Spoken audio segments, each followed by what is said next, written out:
بسم الله الرحمن الرحيم. ربي اشرح لي صدري يسر لي أمري أحلل عقدة من لساني يفقهوا قولي. يا رب زدني علما، يا رب زدني علما، يا رب زدني علما. اللهم إني أسألك العلم النافع. السلام علیکم ورحمۃ اللہ وبرکاتہ۔ عزیز ساتھیوں، امید کرتی ہوں اللہ رب العالمین سے کہ آپ تمام بخیر و عافیت سے ہوں گی، انشاءاللہ ایمان کی بہترین حالتوں میں ہوں گی۔ الحمدللہ آج ہماری نئی سورہ بروج سٹارٹ ہو رہی ہے۔ امید ہے کہ انشاءاللہ اب تک کی جتنی صورتیں گزری ہیں آپ تمام کو بہت اچھی طرح سے ان کی سمجھ آ چکی ہوگی، اگر کوئی ڈاؤٹ اور کوئی چیز نہیں ہوگی انشاءاللہ رب العالمین۔ سورۃ البروج ہم شروع کرتے ہیں۔ یہ سورہ بھی مکی سورہ ہے اور یہ سورہ چھوٹی ہے، تقریباً 22 آیات پر مشتمل ہے، اور اس کا تھوڑا اگر ہم دیکھیں قیام کی کب نازل ہوئی ہے تو یہ صورت بھی نبوت کے دور میں، جب اللہ رسول صلی اللہ علیہ وسلم نبوت کا دور یعنی نبوت آ چکی تھی، اس کے بعد مکہ میں ہی 6 یا 7 نبوی کے دوران یہ صورت نازل ہوئی ہے۔ اور اس صورت کا ہم جو موضوع یہ ہے کہ جب توحید کی دعوت دی جا رہی تھی، ایک اللہ کی عبادت کی دعوت دی جا رہی تھی، تو اس وقت جو لوگ ایمان لا رہے تھے تو ان پر جو مشرکین سردار ان پر جو ظلم کر رہے تھے، جو شدت کر رہے تھے، جو ظلم و ستم ڈھا رہے تھے، اس وقت ان لوگوں کو مخاطب کر کر قریش مکہ کو جو اللہ تعالیٰ نے یہاں پر فرمایا ہے، اور ان کو جو انجام جو پہلے گزر چکے ہیں، قوم سمود، قوم فرعون، قوم لوط، اس طرح کی جو قومیں گزر چکی ہیں، جھٹلانے والی قوم نوح وغیرہ توحید کو، تو ان کا ذکر کر کر اللہ تعالیٰ نے یہاں پر بتایا ہے کہ ہم نے ان کا کس طرح سے حال کیا تھا، ان کی حالتیں اس وقت کیا ہوئی تھی، ان کس عذاب سے وہ دوچار ہوئے تھے۔ اگر اسی طرح آپ بھی نہیں مانو گے تو آپ کا بھی انجام کیا ہونے والا ہے۔ تو ہم دیکھتے ہیں یہاں پر کہ یہ سورۃ البروج 22 آیات پر مشتمل ہے۔ اس کو بھی ہم 4 پیرا میں ڈیوائڈ کریں گے۔ سب سے پہلے ہم آیت 1 سے 11 تک کے آیات میں دیکھیں گے۔ یہاں پر ہے اصحاب الاخدود کا ذکر۔ اصحاب الاخدود کون ہیں، اس کی تفسیر ہمیں صحیح مسلم، صحیح بخاری میں بہت بڑی حدیث ملتی ہے، بہت تفصیلی۔ اگر آپ پڑھیں گے تو اندازہ ہو جائے گا، یا انشاءاللہ سسٹر تسنیم جیسے ہی موقع ملتا ہے تفسیر کریں گی۔ تو میں مختصر سے اتنا بتاؤں گی کہ اصحاب الاخدود یعنی گڑھے والوں کو کہتے ہیں۔ ایک بادشاہ تھا اس دور میں، اس وقت جو قصہ بیان کیا جا رہا ہے، اس نے ایک ذہین لڑکے کو جو ہے ایک بڑے جادوگر سے جادو سیکھنے کے لیے بھیجا تھا۔ لیکن کیا ہوتا ہے، لڑکا وہاں پر جادو سیکھنے کے بجائے ایک راہب کی صحبت میں رہ کر حضرت عیسیٰ علیہ السلام کی تعلیمات سے توحید کا پیروکار بن جاتا ہے۔ راہب یعنی جس نے دنیا کو چھوڑ کر آخرت اللہ کی تیاری کے لیے اپنے آپ کو ایک کر لیا تھا، اور تو اس کی صحبت میں رہنے لگتا ہے، اور اس سے اسے پتہ چلتا ہے عیسیٰ علیہ السلام کا، اور پھر وہ عیسیٰ علیہ السلام کی دعوت جو تھی توحید یعنی ایک اللہ کو ماننا، اس کا وہ پیروکار بن جاتا ہے۔ اور لڑکا کیا کرتا ہے، ان تعلیمات پر ایمان لے آتا ہے۔ اور جب بادشاہ کو یہ بات پتہ چلتی ہے تو بہت آگ بگولا ہو جاتا ہے۔ اس نے تو جادو سیکھنے کے لیے بھیجا تھا کیونکہ وہ لڑکا بہت ذہین تھا۔ تو بادشاہ حکم دیتا ہے ایک بہت بڑا گڑھا کھدوانے کی، گڑھا زمین میں گڑھا کھدوانا بہت بڑا، اور اس میں آگ جلاتا ہے۔ آگ جلا کر حکم دیتا ہے کہ جتنے اس لڑکے کے ساتھ جتنے بھی توحید والے یعنی جو بھی ایک اللہ پر ایمان لاتے ہیں، ان تمام کو اس گڑھے میں پھینک دو۔ تو اللہ تعالیٰ یہاں پر وہی فرما رہے ہیں کہ ایسے ظالموں کو تم، یعنی ایسے ظالموں کو جو کہ ایمان والوں کو اس دنیا میں گڑھے میں پھینک رہے ہیں آگ کے، تو اللہ تعالیٰ ان کی سزا بھی آخرت میں کیا رکھے ہیں کہ ان کو عذاب الحریق دیا جائے گا، یعنی آگ والا عذاب دیا جائے گا، اور اس کے بدلے ایمان والوں کو جنت میں الفوز الکبیر یعنی بڑی کامیابی کی بشارت اللہ تعالیٰ نے دی ہے۔ پھر یہ واقعے کو ذکر کرنے کا یہاں پر ریزن کیا تھا؟ ریزن یہی تھا کہ اللہ تعالیٰ بتا رہے ہیں قریش کو، یہ تو اصحاب الاخدود آپ صلی اللہ علیہ وسلم سے پہلے کا واقعہ ہے۔ یہ جیسے میں نے کہا کہ پورا تفصیلی بہت بڑی حدیث ہے، آپ صحیح مسلم میں اس کی تلاوت کیجئے۔ اگر آپ کرنا چاہتے ہیں، انٹرسٹڈ ہیں، تو میں گروپ میں وہ پوری حدیث ڈال دیتی ہوں۔ تو ان کا ذکر یہاں پر کر کر اللہ تعالیٰ فرما رہے ہیں قریش سے کہ جس طرح سے ان ظالم بادشاہوں نے کیا، اس ظالم بادشاہ نے کیا تھا حال ایمان والوں کا، تم بھی اسی طرح آج ایمان لانے والے یعنی توحید پر رہنے والوں کا حال کر رہے ہو، تو کوئی بات نہیں، تمہارا بھی انجام ان کی طرح عذاب الحریق یعنی بھڑکتی ہوئی آگ میں ہی جائے گے۔ یعنی قریش سے مخاطب کہہ رہے ہیں کہ تمہیں بھی جہنم دوزخ کے عذاب سے ہی دوچار ہونا پڑے گا۔ اور ایک دوسری چیز جو اہم اس میں ہے، اس میں اس صورت میں مجید 2 مرتبہ آیا ہے، اور یہ لفظ 2 مرتبہ استعمال ہوا ہے۔ ایک جگہ پر یہ مجید لفظ اللہ کے لیے استعمال ہوا ہے اور ایک جگہ پر یہ لفظ قرآن کے لیے استعمال ہوا ہے۔ اب دوسری آیت جو ہم نے ڈیوائیڈ کیا ہے، دوسری چیز آیت نمبر 12 سے 16 تک ہم نے ڈیوائیڈ کی ہے۔ اس پیارے میں ہم دیکھ رہے ہیں کہ اللہ کی پکڑ بھی سخت ہے، لیکن وہ عفو اور ودود یعنی درگزر فرمانے والا بھی ہے۔ لیکن یہ دونوں چیزیں موجود ہیں بول کر انسان اس کا ناجائز فائدہ نہ اٹھائے۔ نہیں، اگر اللہ تعالیٰ سخت ہے تو عفو کرنے والا ہے، درگزار ہے، اور رحمان ہے، رحیم ہے۔ ہم چاہے جتنی بھی گناہ کرتے رہیں، ہم اس دنیا میں ملوث رہے گناہوں میں، ہم اس دنیا میں جو چاہے اپنی منمانی سے کرے، اللہ کے احکام کو چھوڑ دے، رسول اللہ کی بتائی ہوئی سنتوں کو چھوڑ دے، اپنی مرضی کے مطابق دنیا حاصل کریں، اپنی مرضی کے مطابق زندگی گزارے، اور ہم سوچے تصور یہ کرے کہ آخر میں مرنے سے پہلے ہم معافی مانگ لیں گے تو اللہ تعالیٰ ہمیں معاف کر دیں گے۔ یہ نہیں، بلکہ اللہ کی پکڑ سخت ہے، سخت بھی ہے اللہ کی پکڑ، عفو اور درگزر ہے، عفو اور درگزر بھی ہے تو اللہ کی پکڑ سخت بھی ہے۔ یہاں پر یہی اس موضوع میں یہ پہلو بتایا جا رہا ہے کہ اللہ تعالیٰ یہاں پر ظالموں کو بہت بڑی جو ہے دردناک عذاب کی انجام کے بارے میں بتا رہے ہیں نا، کہ آپ کو اصحاب الاخدود کو زندہ جب جلایا گیا تھا توحید کی وجہ سے، ایمان لانے کی وجہ سے، تو تمہیں دردناک قسم کا عذاب دیا جائے گا۔ کیسا؟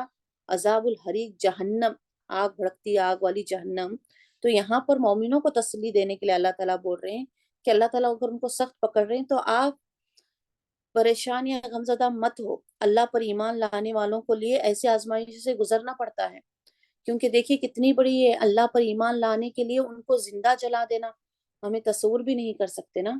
تھوڑا سا ہاتھ اگر ہم پکاتے وقت، ہم خواتین ہیں اکثر کچن میں رہتے ہیں، تھوڑی سی بھانپ لگ جاتی ہے، تھوڑا سا ہمیں کچھ کبھی لگ گیا، چمچے سے لگ گیا یا التانی توا کس طرح سے، تو کتنی دیر ہمیں وہ چیز، ہلکی سی بھانپ بھی ہمیں اتنی تکلیف دیتی ہے کہ فوراً ہم اس پر کچھ نہ کچھ لگانے کی کوشش کرتے ہیں، ٹھنڈا کچھ لگا لیتے ہیں، ہٹ کر بیٹھ جاتے ہیں۔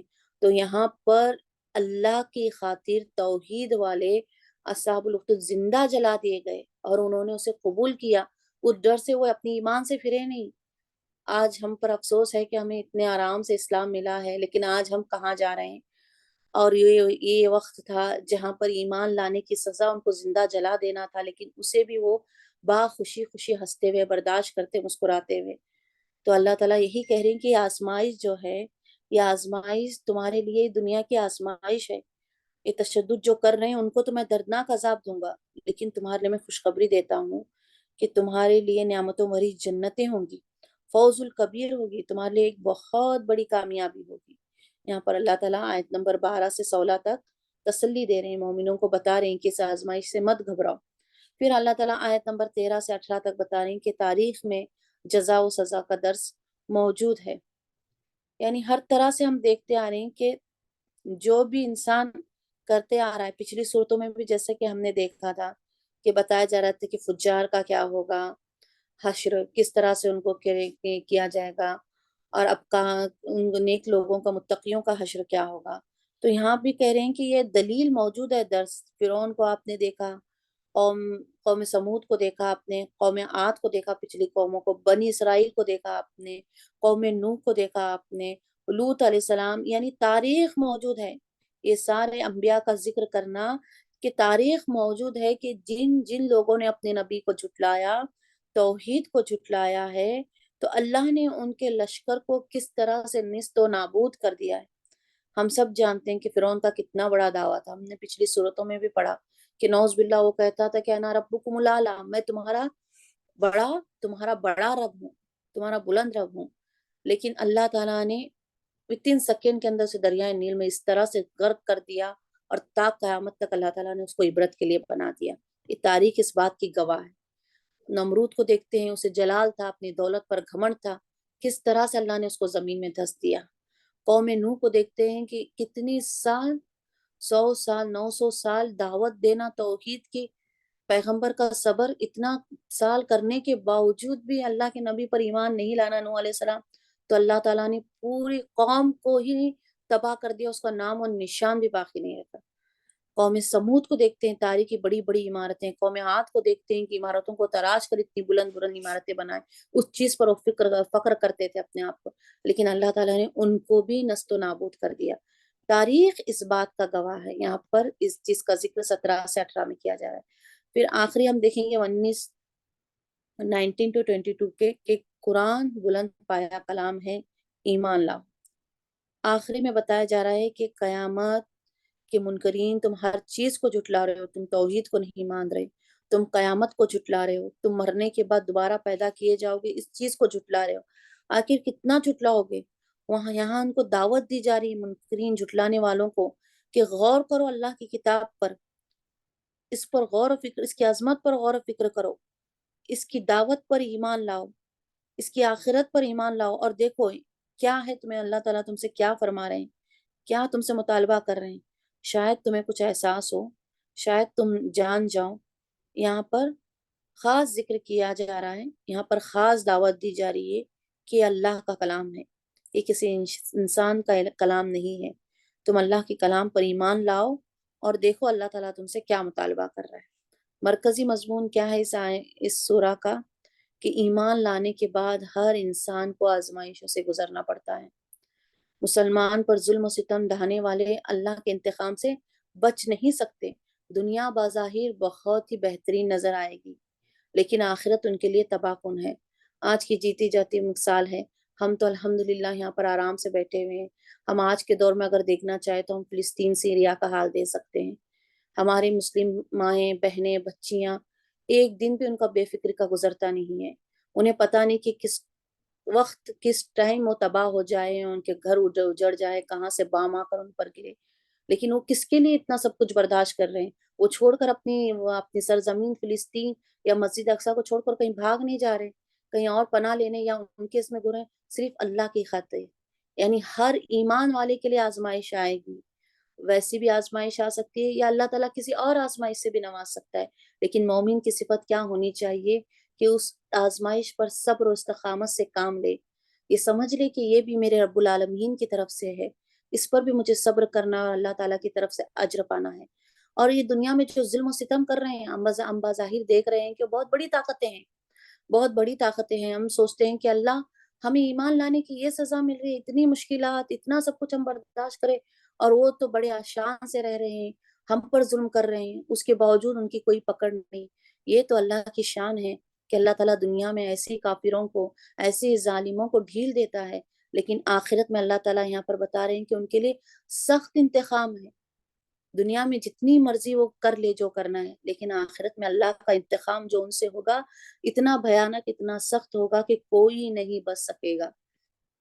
پھر سب سے آخر میں اتنی سب چیزیں بیان کرنے کے باوجود بعد اللہ تعالیٰ آخری آیت میں فرما رہے ہیں، آخری چیز کہ قرآن پر ایمان لاؤ، ابھی تو سدھر جاؤ، ابھی تو قرآن پر غور فکر کرو، ابھی تو اپنی غفلت کی دنیا سے اٹھ جاؤ، اللہ کے کلام پر غور کرو، دیکھو اللہ تعالیٰ کیا مطالبہ کر رہے ہیں، سوچو تمہاری دنیا اور آخرت کی کامیابی کس پر منحصر ہے، غور و فکر کرو۔ تو آئیے اب ہم سورت پر نظر ڈالتے ہیں۔ الحمدللہ یا رب العالمین، سوری، اللہ تعالیٰ شکر۔ شروع کرتے ہیں ہم، بسم اللہ الرحمن الرحیم، شروع اللہ کے نام سے جو بہت مہربان، نہایت رحم کرنے والا ہے۔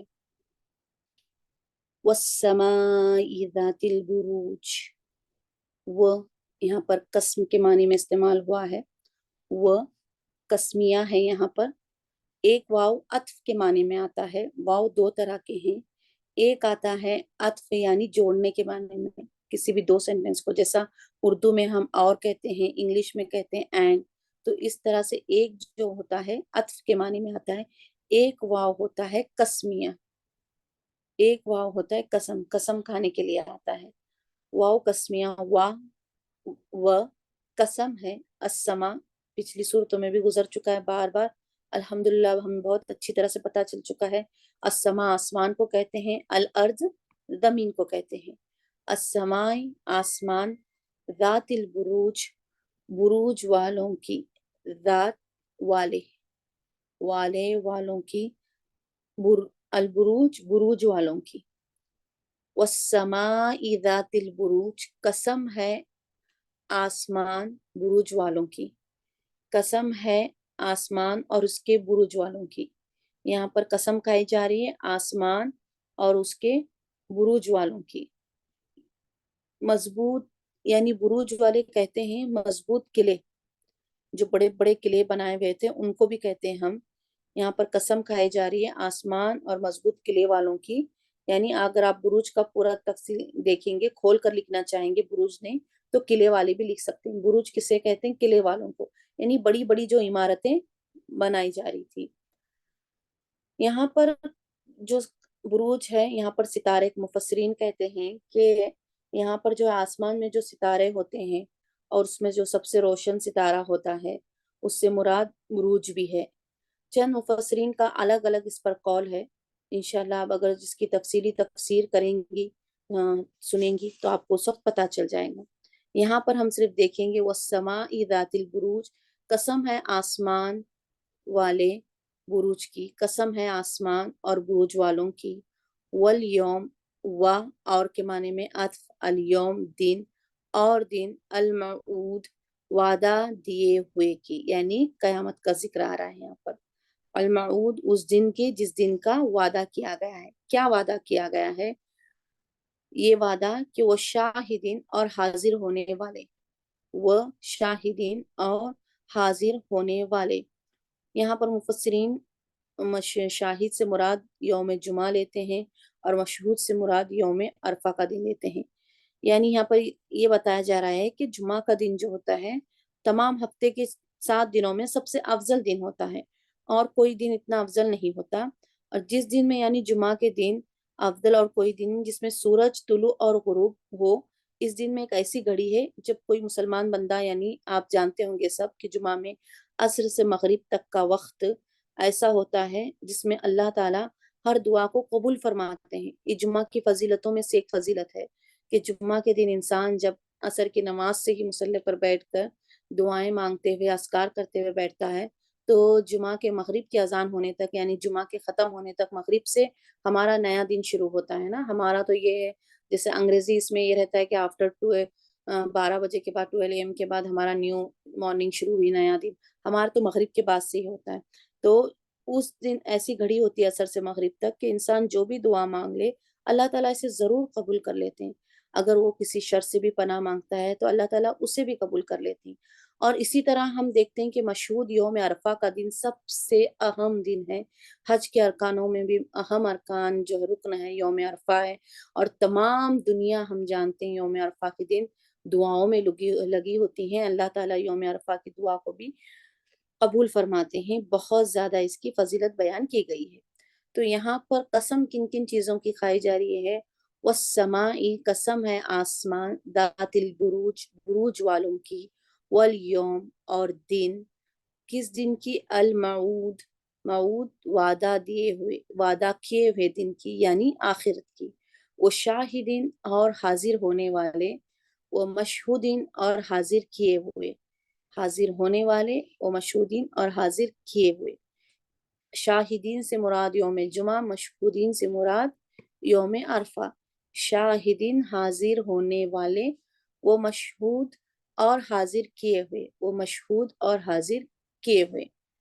قتل، قتل یقتل، قاف تا لام مادہ، قتل کرنا، ہلاک کرنا، مار ڈالنا. ہلاک کیے گئے، قتل ہلاک کیے گئے. کون؟ کس لوگوں کی بات ہو رہی ہے؟ کون یہاں پر ہلاک کیے گئے؟ اصحاب الاخدود، خندوق والے، خندقوں والے، خندقوں والے یعنی گڑھے کھودنے والے، بڑے بڑے. قتل کر دیے گئے یعنی ہلاک کر دیے گئے، یعنی ان پر لعنت کی گئی. یعنی جو زمین میں کھدوائی کر رہے تھے، بڑے بڑے گڑھے جو بنوا رہے تھے، ان کو یہاں پر ذکر کیا گیا ہے کہ وہ بھی ہلاک کیے گئے. قتلا ہلاک کیے گئے اصحاب الاخدود، خندق والے.